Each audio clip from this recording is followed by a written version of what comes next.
گرم ہوگا نا.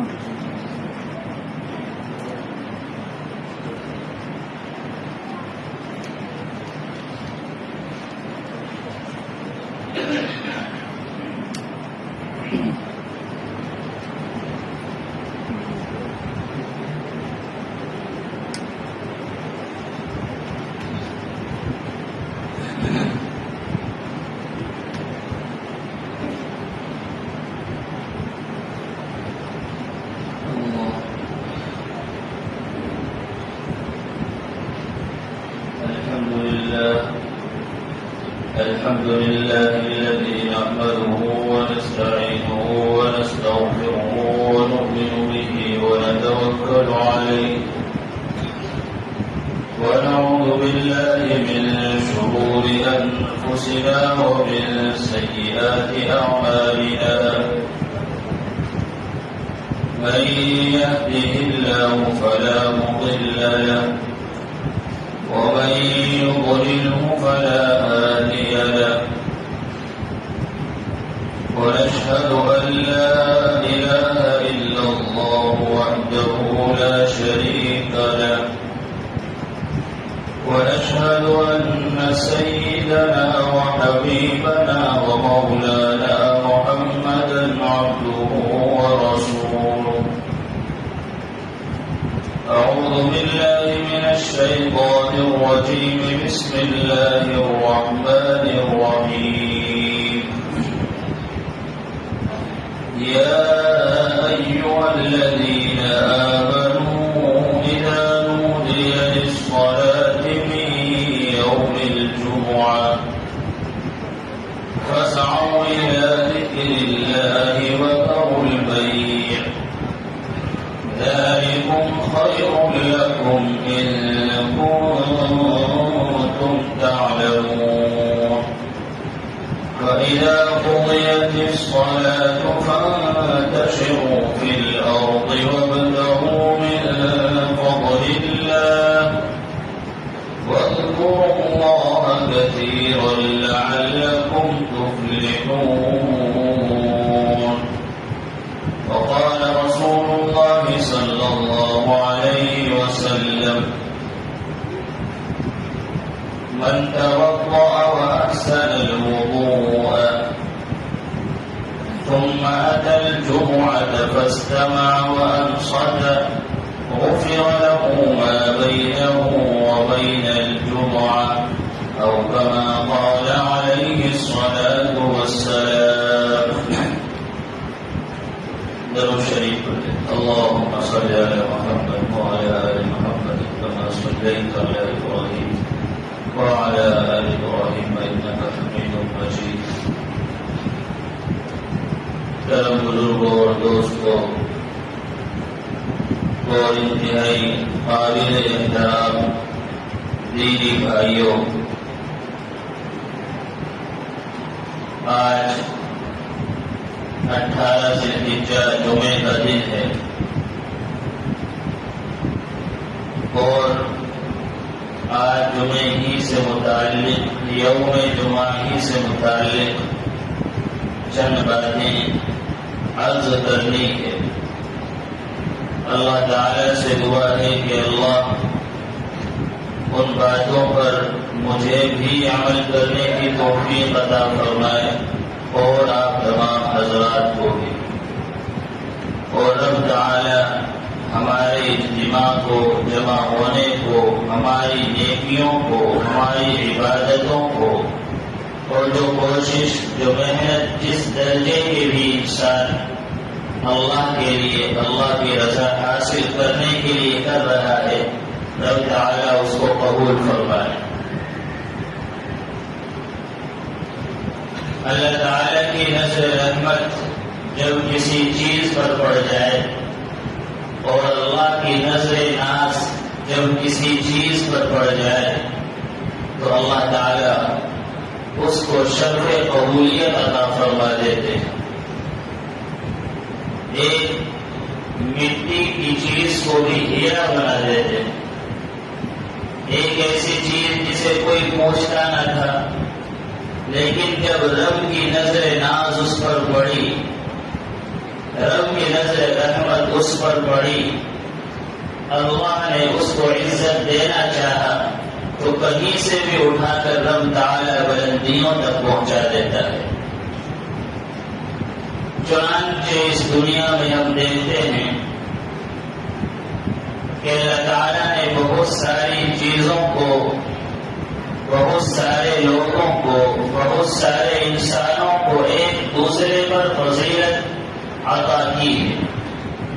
حتیٰ کہ انبیاء علیہ السلام کو دیکھتے ہیں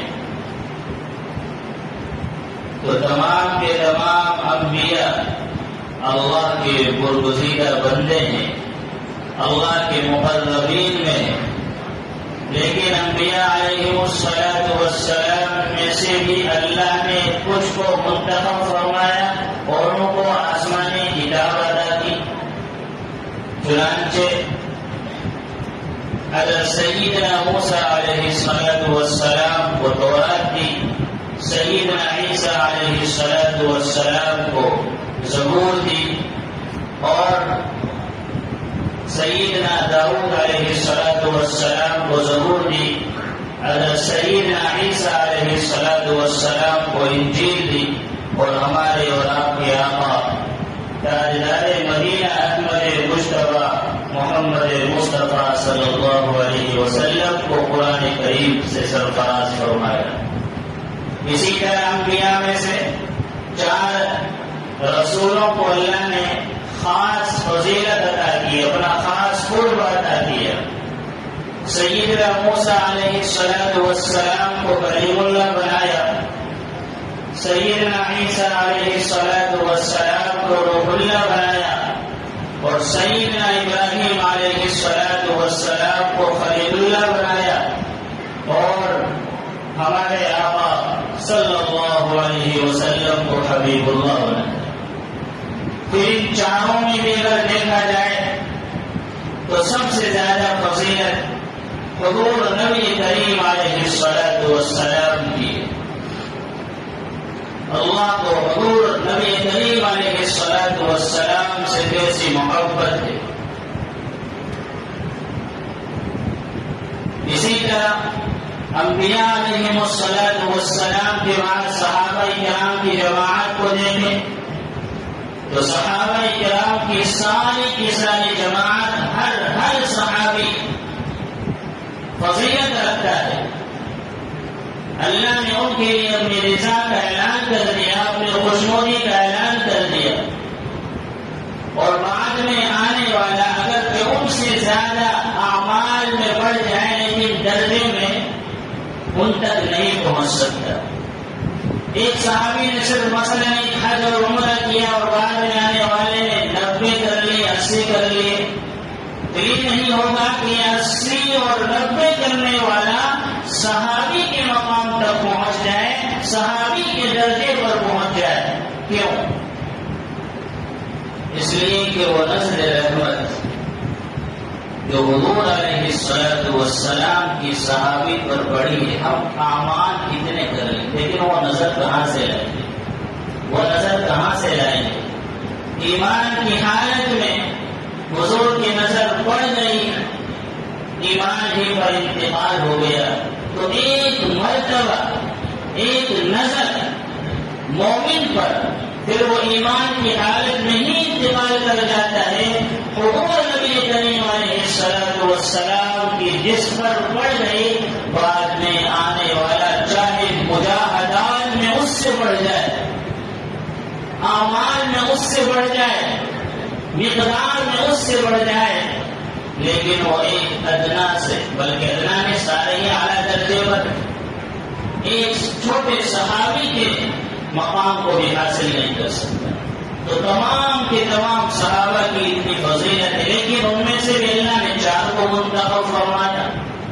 حضرت سیدنا ابو بکر صدیق رضی اللہ عنہ، حضرت سیدنا عمر فاروق رضی اللہ عنہ، اور حضرت سیدنا عثمان غنی رضی اللہ عنہ، اور حضرت سیدنا علی رضی اللہ تعالی عنہ۔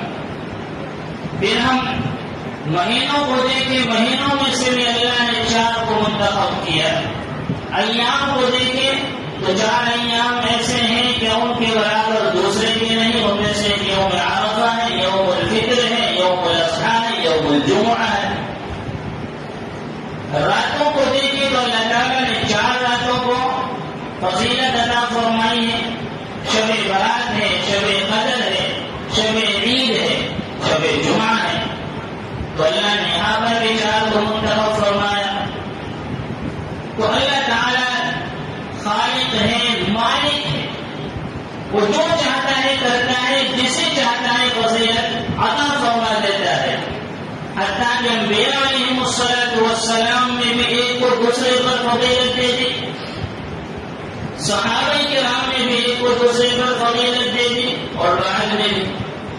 اسی لیے ایک بزرگ گزرے ہیں حضرت شیخ شفیق بلخی رحمۃ اللہ علیہ، ان کے ایک شاگرد تھے حضرت حاتم رحمۃ اللہ علیہ، اور یہ شاگرد حضرت حاتم اپنے شیخ کے پاس 32 سال رہے، 32 سال ان کی خدمت کی۔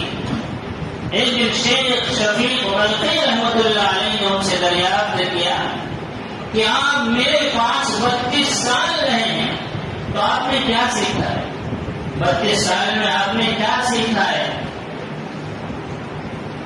تو اس شاگرد نے کہا حضرت میں نے 32 سال میں صرف 8 باتیں سیکھی، صرف 8 باتیں۔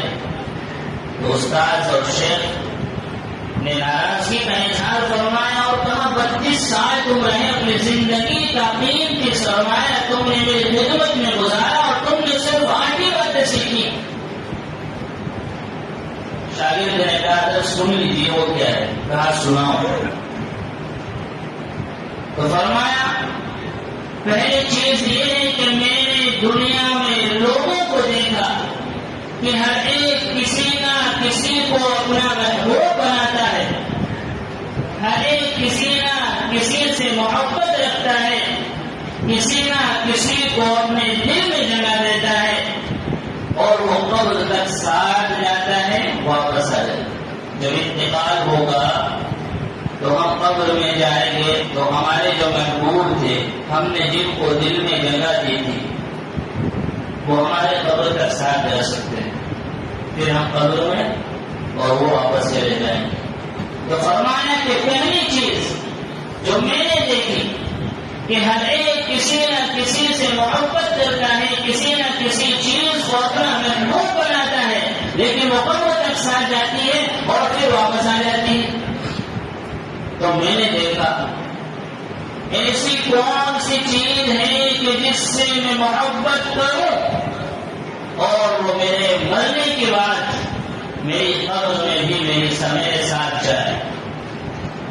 حضرت حاتم نے فرمایا میں نے غور کیا تو مجھے معلوم ہوا کہ ایسی چیز جو قبر میں بھی میرے ساتھ جائے گی، قبر میں مجھے دفن کرنے کے بعد، میری تدفین کے بعد، میرے انتقال کے بعد واپس نہیں آئے گی، وہ صرف میرے نیک اعمال ہیں، میری نیکیاں ہیں، میری اچھی چیزیں ہیں، میرے اچھے اعمال ہیں۔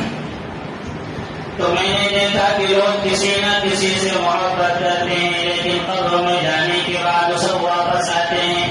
تو میں نے اپنی نیکیوں کو، اچھے اعمال کو اپنا محبوب بنا لیا۔ چنانچہ میرا محبوب میری نیکیاں ہیں، میرا محبوب میرے اچھے اعمال ہیں کہ جو قبر میں بھی میرا ساتھ دیں گے، قبر میں مجھے تنہا نہ چھوڑیں گے۔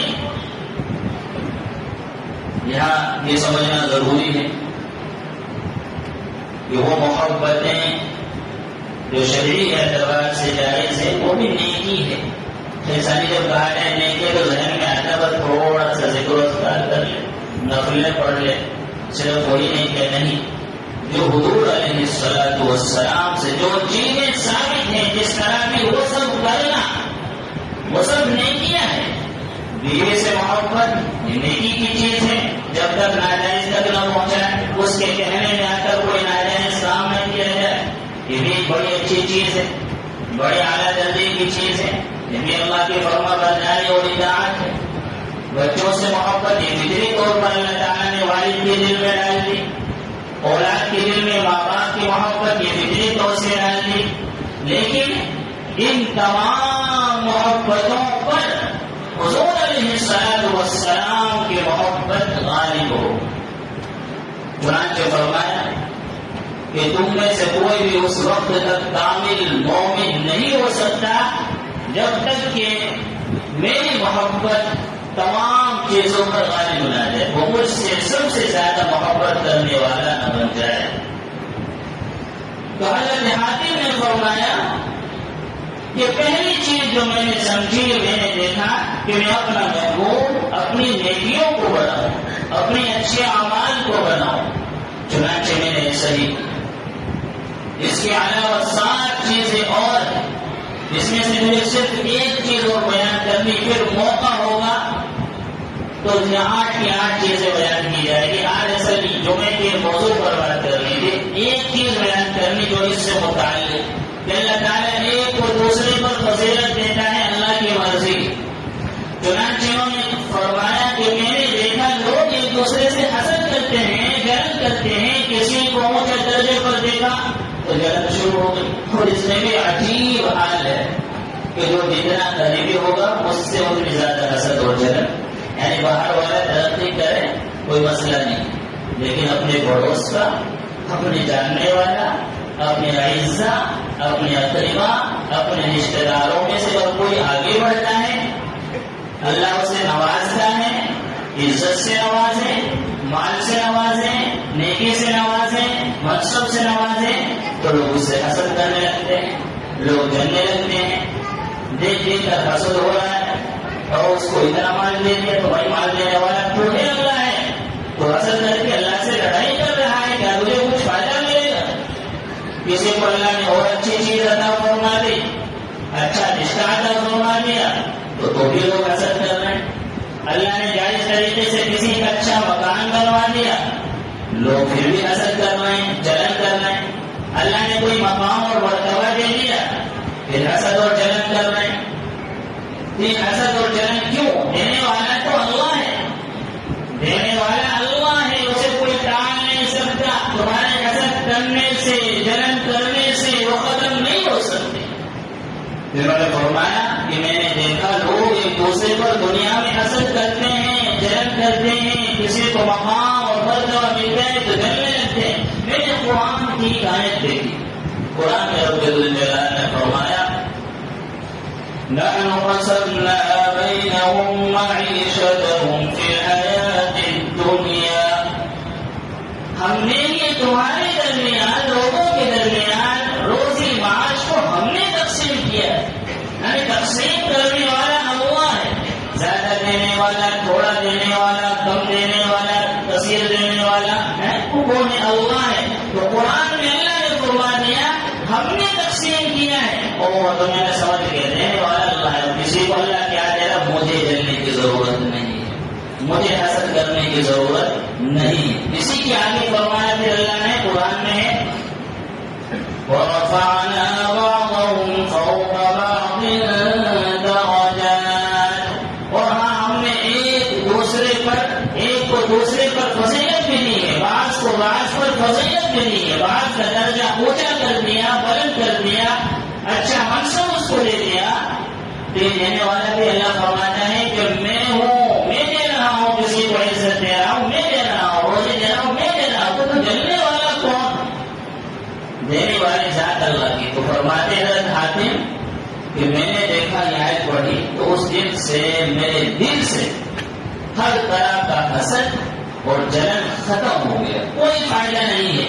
حسد کرنے سے ملے گا کیا؟ جلنے سے ملے گا کیا؟ صرف ایک کبیرہ گناہ اپنے اوپر آئے گا، سامنے والا کا کوئی نقصان ہونے والا نہیں، بلکہ ایک کبیرہ گناہ اپنے اوپر آ جائے گا۔ آدمی یہ سب دینے والا اللہ ہے، تو ہمارے حسد کرنے سے کچھ ہونے والا نہیں ہے۔ اور حسد نیکیوں کو اسی طرح کھا جاتا ہے جس طرح آگ سوکھی ہوئی لکڑیوں، اور نیکیاں بھی کر رہے ہیں، اچھے اعمال بھی کر رہے ہیں اور حسد بھی کر رہے ہیں. تو یہاں دوسری چیز جو آئی تھی کہ اللہ نے رسولوں میں سے بھی بعض کو بعض پر فضیلت دی، صحابہ میں سے بھی بعض کو بعض پر فضیلت دی، مہینوں میں سے بھی بعض کو بعض پر فضیلت دی، ایام میں سے بھی بعض کو بعض پر فضیلت دی، حتیٰ کہ راتوں میں سے بھی بعض راتوں کو دوسری راتوں پر فضیلت دی، دنوں میں سے بھی بعض دنوں کو دوسرے دنوں پر فضیلت دی، لوگوں میں سے بھی بعض کو بعض پر فضیلت دی. تو دنوں میں سے بعض دنوں کو دوسرے دنوں پر فضیلت دی. چنانچہ افضل الایام الجمعہ، کہ افضل ترین جو دن ہے وہ جمعے کا دن ہے. اور ایک حدیث میں فرمایا جمعے کے بارے میں سید الایام، کہ جمعہ دنوں کا سردار ہے. تو اب جو میں نے شروع میں آیت کریمہ پڑھی تھی اس کا ترجمہ اور اس سے متعلق جو باتیں ہیں وہ عرض کرنی. اللہ نے فرمایا یا ایھا الذین آمنوا اذا نودی للصلاة من یوم الجمعہ، اے ایمان والو جب تمہیں نماز جمعہ کے لیے بلایا جائے، پکارا جائے، مؤذن اذان دے دے. یہاں اذان سے مراد ہے جمعے کی پہلی اذان، ایک خطبے کے لیے جو ہوتی ہے وہ مراد نہیں بلکہ پہلی اذان مراد ہے. اذا نودی للصلاة، جب جمعے کی نماز کے لیے اذان دے دی جائے، فاسعوا الى ذکر اللہ وذروا البیع، تو تم اللہ کے ذکر کی طرف دوڑ کرو اور خرید و فروخت، کاروبار، تجارت، کام دھندوں کو بند کر دو، چھوڑ دو. فرمایا ذالکم خیر لکم، یہ تمہارے لیے بہتر ہے، لعلکم تفلحون، تاکہ تم کامیاب ہو جاؤ. اس آیت کو ہمیں سمجھنا ہے. فرمایا اذا نودی للصلاة من یوم الجمعہ، جب جمعے کی پہلی اذان ہو جائے، فاسعوا الی ذکر اللہ، اللہ کے ذکر کی طرف دوڑ پڑو. پہلی بات یہاں پر ذکر اللہ سے مراد ہے نماز جمعہ. یہاں ذکر اللہ سے مراد نماز جمعہ، کہ نماز جمعہ کی طرف دوڑ پڑو. اور فسعوا میں دوڑنے سے مراد حقیقت میں دوڑنا نہیں ہے بلکہ یہاں دوڑنے سے مراد ہے جلدی پہنچنا. فسعوا میں یہاں مراد ہے جلدی پہنچنا، ایسا نہیں کہ دوڑ کر ہے، نہیں. فرمایا فسعوا الی ذکر اللہ، جمعے میں جلدی پہنچو، جمعے کے دن جلدی جاؤ. اور فرمایا وذروا البیع، اور ہاں اذان اول کے بعد، جمعے کی اذان اول کے بعد کسی بھی طرح کا کاروبار کرنا، کام کاج کرنا، جمعے کی تیاری کے علاوہ کوئی بھی کسی طرح کا کام کرے وہ ناجائز ہے.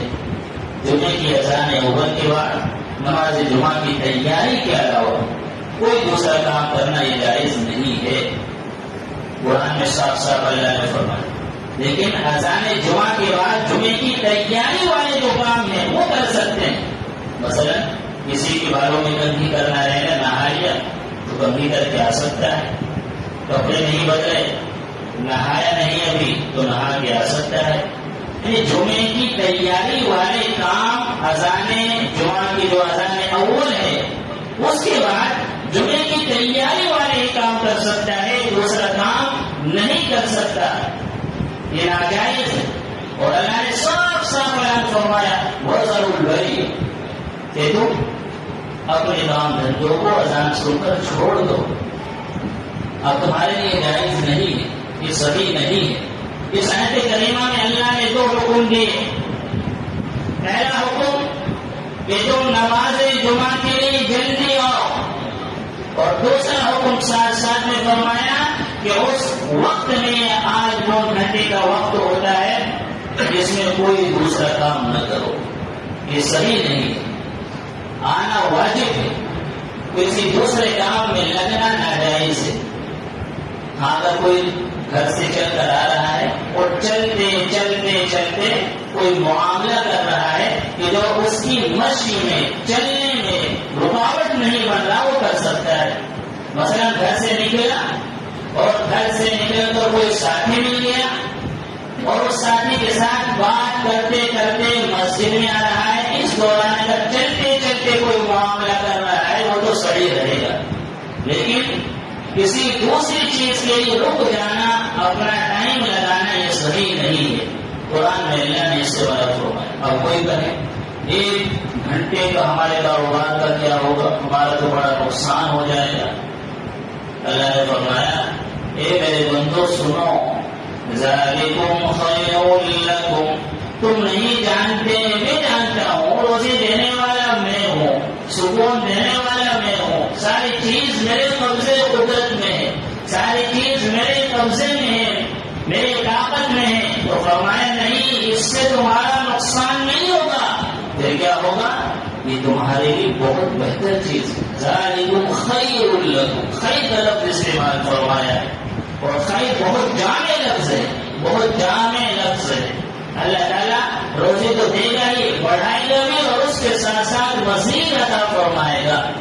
تو فرمایا کہ جب تم جمعے کی اذان اول سن لو تو اس کے بعد کسی دنیاوی کام میں نہ لگو، کسی دنیاوی کام کو انجام نہ دو، سب چھوڑ کر نماز کی تیاری میں لگ جاؤ، نماز کے لیے حاضر ہو جاؤ۔ تو 1 گھنٹے کے لیے جو ٹائم ہے اس میں تو پابندی لگا دی اللہ نے کہ اب کاروبار نہیں کرنا، لیکن اگر یہ آیت میں فرمایا فَإِذَا قُضِيَتِ الصَّلَاةُ، کہ جب جمعے کی نماز سے فارغ ہو جاؤ، فَانْتَشِرُوا فِي الْأَرْضِ، تم زمین میں پھیل جاؤ۔ کیا فرمایا؟ کوئی پابند ہے تمہارے لیے، جائز ہے، اجازت ہے، جاؤ جو تمہیں کرنا ہے جائز حدود میں رہ کر جس طرح کا کاروبار کرنا ہے کرو۔ یہ اللہ فرمایا فَانْتَشِرُوا، زمین میں پھیل جاؤ۔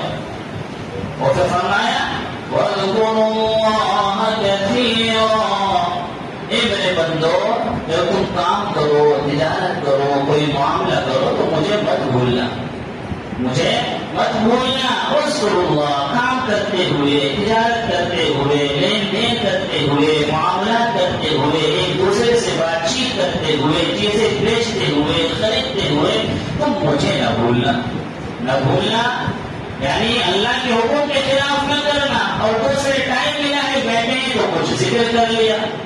فرمایا وَاذْكُرُوا اللَّهَ كَثِيرًا، اور تم اللہ کو یاد رکھو تاکہ تم کامیاب ہو جاؤ۔ تو یہ اللہ کا ہم پر کتنا کرم ہے، اللہ نے 1 ہفتے میں سے صرف تقریباً 1 گھنٹہ ہم سے مانگا ہے کہ اس 1 گھنٹے میں تم اپنا کاروبار بند کرو۔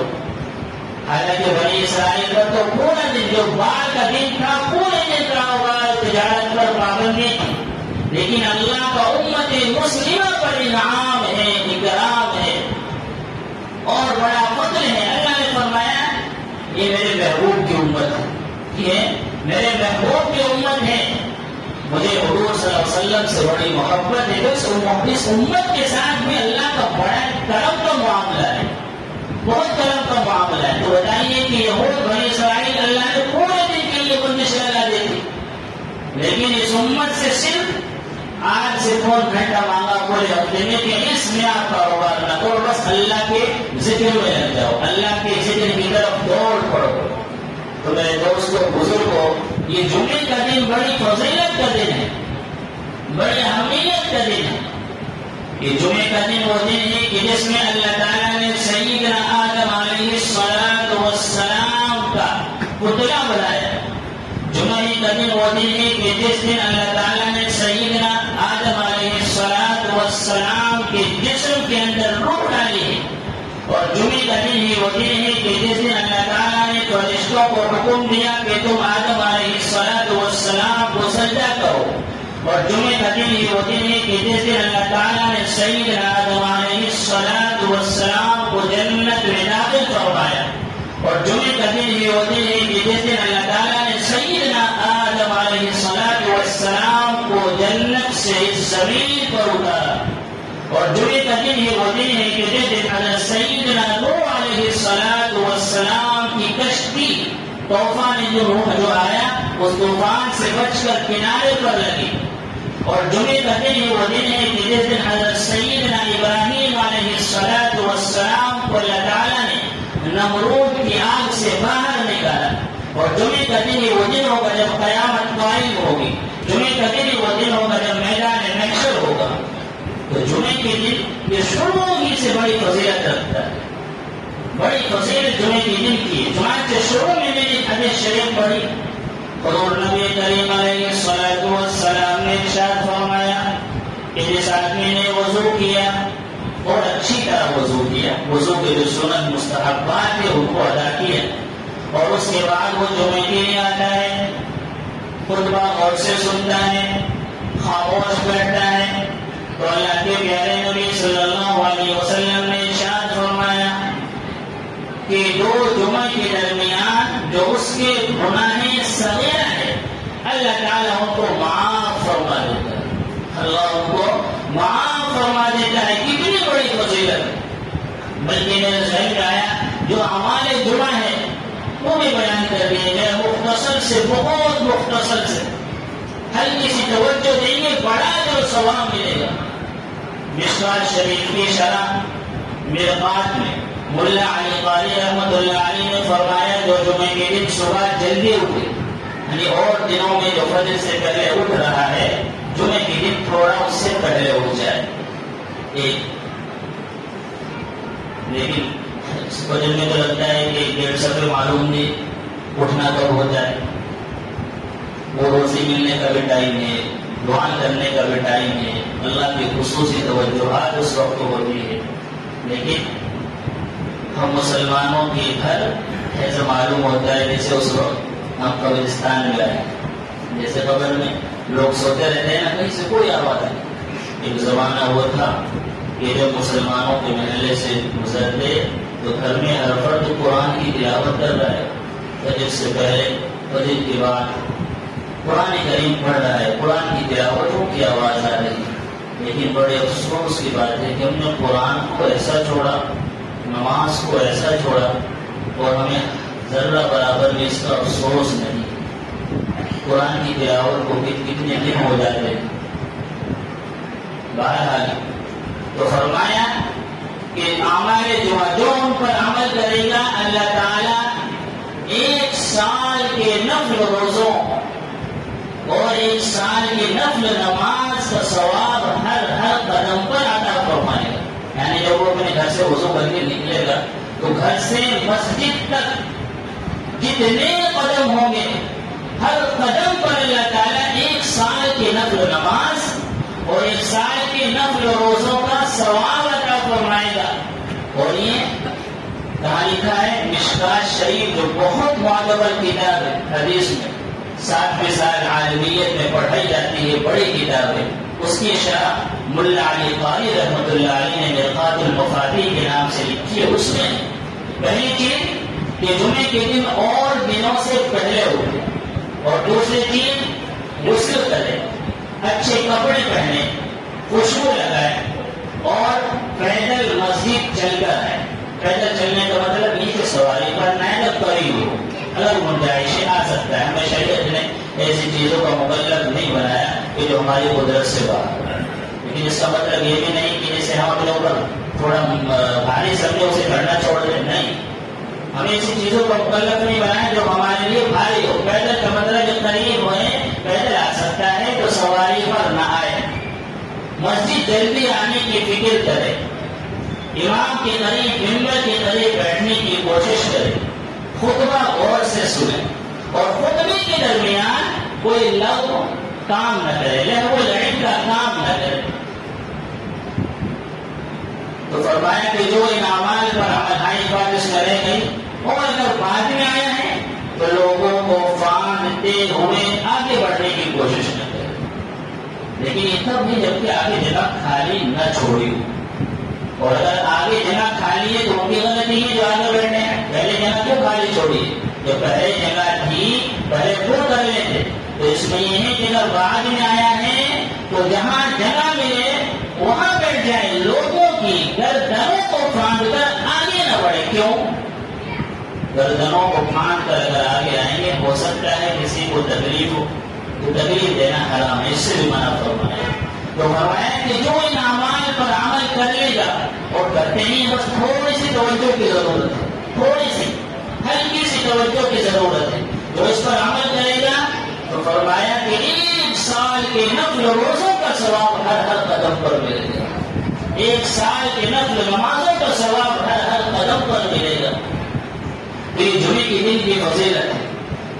اور جمعے کی دوسری فضیلت یہ ہے کہ اس کے اندر ایک ایسی گھڑی آتی ہے، حدیث شریف میں فرمایا کہ بندہ اس میں جو مانگتا ہے اللہ اس کو عطا فرما دیتا ہے.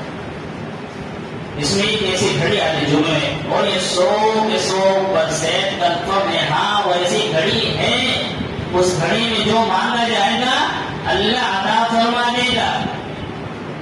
چنانچہ حدیث شریف کے الفاظ ہیں فِي سَاعَةٌ لَا يُوَافِقُهَا عَبْدٌ مُسْلِمٌ وهو قائم يصلي يسأل الله شيئا إلا أعطاه إياه.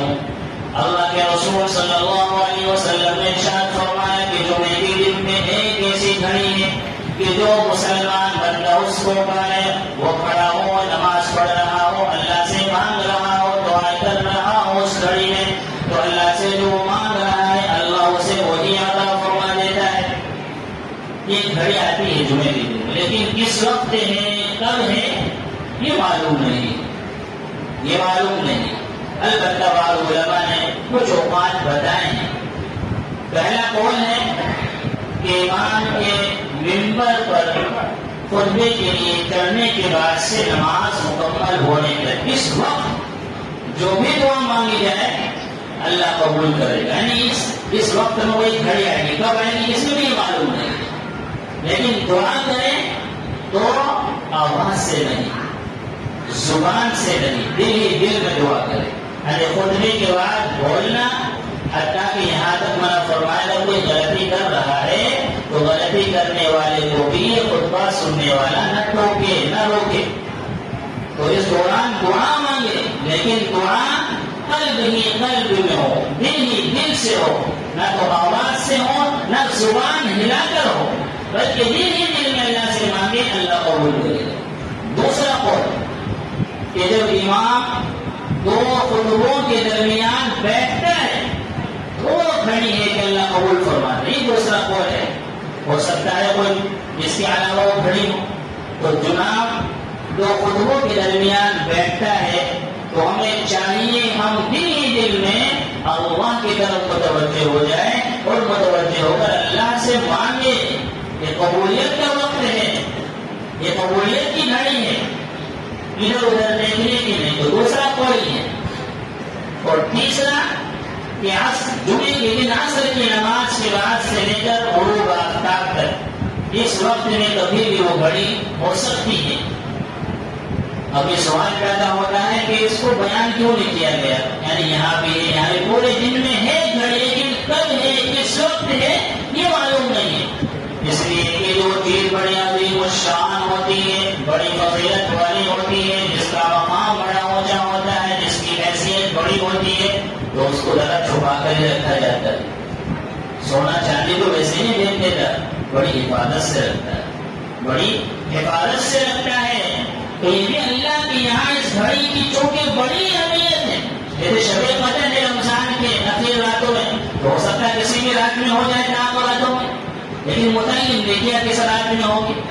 ایک تو اس سے معلوم ہوا اس کی فضیلت، اہمیت کہ اللہ کے یہاں کتنا بڑا مقام اور کتنا بڑا درجہ اس کا ہے. وہاں ایک بات یہاں ذہن میں آ گئی کہ آدمی اچھی چیزوں کو، قیمتی چیزوں کو، اہمیت والی چیزوں کو، جن کا درجہ بڑا ہے ان کو، اور لوگوں کی نگاہ میں جو بڑی چیزیں ہیں ان کو چھپا کر رکھتا ہے، حفاظت سے رکھتا ہے. آج لوگ اشکال کرتے ہیں پردے پر، مسلمانوں پر، اسلام پر. اسلام نے پردے کا حکم دیا ہے بھائی، پردے کا حکم دیا. اس سے تو عورت کے مقام کا پتہ چلتا ہے. اسلامی شریعت میں عورت کا مقام کیا ہے، مرتبہ کیا ہے. سونے چاندی کو حفاظت سے کیوں رکھتے ہو، چھپا چھپا کر کیوں رکھتے ہو؟ اس لیے کہ بڑی عظیم چیز ہے، اس کی اہمیت دل میں ہے نا. تو اسلام نے عورت کے مقام کو بلند کیا ہے، اس کی دلیل ایک پردہ ہے. پردہ یہ عورت کے مقام اور مرتبے کو بتاتی ہے. تو اس میں ایک گھڑی آئے گی کہ جو آدمی بندہ مسلمان اس میں مانگے گا اللہ تعالیٰ اسے قبولیت سے نوازے. اور تیسری چیز کہ جمعے کی اللہ کی نگاہ میں اللہ کے یہاں کتنی فضیلت ہے، کتنا بڑا مقام ہے. روزانہ ہم ظہر کی نماز کتنی پڑھتے بھائی؟ کتنی پڑھتے؟ کتنی؟ 4 رکعت ہے، لیکن جمعے کے دن کتنی پڑھ رہے ہیں؟ 2 رکعت۔ کیوں؟ کہ جمعے کے دن جو باتیں ہوتی ہیں نا دین کی، جو خطبہ عربی پڑھا جاتا ہے، اس کا اللہ کے یہاں بڑا مقام ہے، بڑا مرتبہ ہے۔ اس میں کچھ باتیں ہونی چاہیے، اصلاحی باتیں، نیکی کی باتیں۔ اس کا اللہ کی نگاہ میں کتنا بڑا مقام ہے۔ اللہ تعالیٰ نے پورے ہفتے ہم پر جو 4 رکعت فرض کی تھی، اللہ کا جو ہم پر حق تھا، اللہ نے جمعے کے دن اپنے حق میں سے تخفیف کر کے صرف 2 رکعت رکھ دی اور فرمایا کہ جو خطبہ ہوگا 2 رکعت، یہ خطبہ ان 2 رکعتوں کے قائم مقام ہے۔ یہ خطبہ ان 2 رکعتوں کے قائم مقام ہے۔ جو خطبہ دیا جاتا ہے اس میں جو باتیں بتائی جاتی ہے اور جو ذکر کیا جاتا ہے وہ اللہ کے یہاں بڑا درجہ رہتا ہے، لیکن ہم عربی سمجھ نہیں سکتے، تو اسی لیے عربی خطبے سے پہلے مختصر سی باتیں عرض کرتے۔ اس کا مقصد یہ ہے کہ ہم سب مل کر تھوڑی دیر مذاکرہ کر لیں تاکہ ہم اللہ کی محبت ہمارے دل میں آ جائے، ہم اللہ کو پہچان لیں۔ ایسا نہ ہو کہ ہم اس دنیا سے جائیں اور ہم غفلت میں ہوں، ہماری زندگی غفلت میں گزر جائے۔ کوئی بیان یا لچھیدار تقریر کرنا مقصد نہیں، مقصد یہ ہے کہ ہماری زندگی میں دین آ جائے، ہمارے اندر سے غفلت نکل جائے، اللہ کو ہم پہچان لیں، اللہ کی محبت ہمارے دل میں آ جائے، ہمارے خالق، ہمارے مالک، ہمارے پروردگار جو ہمارا رب ہے، ہم اس کو جان لیں۔ اسی لیے اور یہ کتنا بڑا مقام ہے اللہ کے، ہمیں نے بتایا کہ اللہ نے اپنا حق ختم کر دیا، اپنا حق ختم کر دیا، 2 رکعت ختم کر دی اور اس کی جگہ خطبہ رکھ دیا، ہم 2 رکعت پڑھ رہے ہیں۔ تو معلوم ہوا کہ اس چیز کی کتنی اہمیت ہے۔ اور جمعے کے دن اللہ تعالیٰ نے اس اجتماع کو رکھا ہے، اور جب اجتماع میں دعا کی جائے اللہ اسے قبول فرماتا ہے۔ ایک بزرگ گزرے اور فرماتے جب اجتماع میں دعا کراتے فرماتے مجھے یقین ہے کہ میری دعا قبول ہو گئی، مجھے یقین ہے کہ میری دعا قبول ہو گئی۔ فرمایا کیسے؟ اس لیے فرمایا کہ دیکھو اگر چند لوگ مل کر، ایک بڑی تعداد میں مل کر لوگ دنیا کے کسی بادشاہ کے پاس جائے اور سب مل کر اس کے سامنے درخواست رکھے، اس کے سامنے عاجزی کے ساتھ اپنی درخواست پیش کرے اور کہے کہ تم ہمیں صرف 50 پیسے دے دو۔ کتنے؟ 50-25 پیسے۔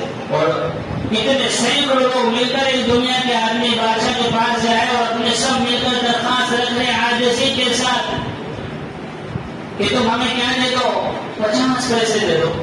تو بتائیے وہ دنیا کا بادشاہ اتنے لوگوں کی عاجزی کے ساتھ درخواست کو رد کرے تو وہ بھی صرف 50 پیسے، اس کے پاس 50 پیسے کیا حیثیت ہے؟ کچھ نہیں ہے۔ تو جب ہم سب